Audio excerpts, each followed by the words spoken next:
Il y a une très grande différence entre le rapport à l'hébreu et le rapport au français.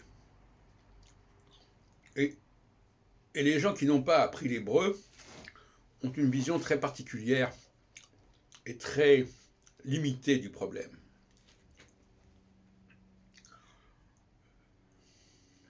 Et très confuse finalement.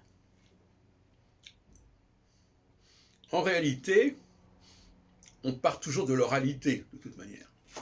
Même l'enfant, avant même de savoir lire, il a appris un certain langage.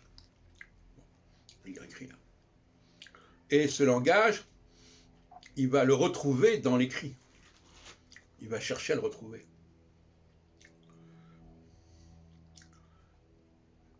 Mais l'écrit en français peut se lire.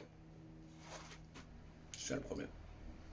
Il peut se lire, c'est l'écrit, je l'appelle ça, de la dictée. Il peut se lire, mais d'une façon qui est décalée par rapport à l'oralité du français.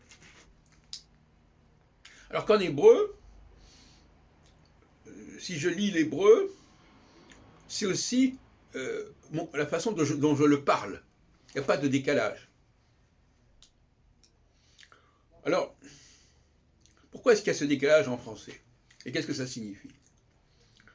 Ça signifie justement qu'il y a une dimension théorique du français en dialectique avec la dimension pratique. La dimension pratique, c'est la fluidité, c'est le rythme, c'est la vivacité de la communication que permet la véritable oralité du français, qui n'a rien à voir avec celle de la lecture de celui qui annonce les mots en français, etc. Comme l'autre jour, quand nous avons fait une réunion lundi dernier, dans notre café Philo McDo. Bon, alors on lit comme ça, et que celui qui lit, il ne se rend même pas compte que sa façon de lire est décalée par rapport à sa façon de parler. Dans certains cas. Parce que dans d'autres cas, finalement, il ne connaît même pas la langue parlée, et il ne la connaît qu'à travers la lecture. Bon, bref. Donc, l'importance de garder la partie écrite, c'est que ça permet de percevoir la langue et d'articuler, d'organiser la langue dans sa globalité. De passer différentes strates de la langue.